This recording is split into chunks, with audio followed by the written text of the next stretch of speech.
Magandang araw at maligayang pagdating. Ako ang inyong gabay sa mundo ng mga pangitain at karunungan. Dito sa Gabay Lakbay Diwa, hindi lang tayo nananaginip, binibigyan natin ng kahulugan ang bawat bisyon at kinabukasan ang pinto ng swerte. Samahan niyo akong tuklasin ang mga lihim ng inyong panaginip at gabay para sa masaganang buhay.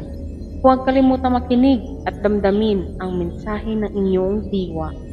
Kahulugan ng panaginip, saging na saba na may isang butil na hinog sa puno. Narito ang kahulugan. Ang saging na saba ay simbolo ng katatagan, pagpapala, at simpleng kasaganaan. Ang iisa lamang ang hinog sa puno ay may espesyal na ibig sabihin. Una, handang pagkakataon. May isang bagay na matagal mong pinagpaguran, proyekto, pangarap, o relasyon na dumating na sa tamang panahon at maaari mong anihin hindi marami pero tiyak at matamis ang bunga. Pangalawa, natatanging biyaya. Ipinapahiwatig nito na kahit tila kaunti lang ang nakikita mong resulta, mahalaga at matibay, sapat para makatulong at magbigay ng ligaya, maaari na hindi dapat palampasin.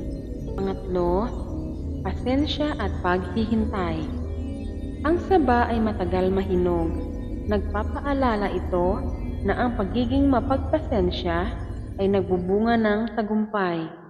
Ipinapahiwatig din na nasa iyo ang katatagan para alagaan at palaguin pa ito. Pang-apat, paminsan-minsan ay nauugnay din ito sa pagkamayabong o bagong simula, lalo sa pamilya o maliit na negosyo. Paalala, ang mga kahulugang ito ay batay sa tradisyonal na paniniwala. Walang isang tiyak na sagot at nakadepende rin ito sa nararamdaman mo habang nananaginip. Yan ang ating paglalakbay para sa araw na ito. Sana ay nakatulong ang mga aral at gabay na aking ibinahagi. Naway magdala ito ng swerte, proteksyon, positibong enerhiya sa inyong tahanan.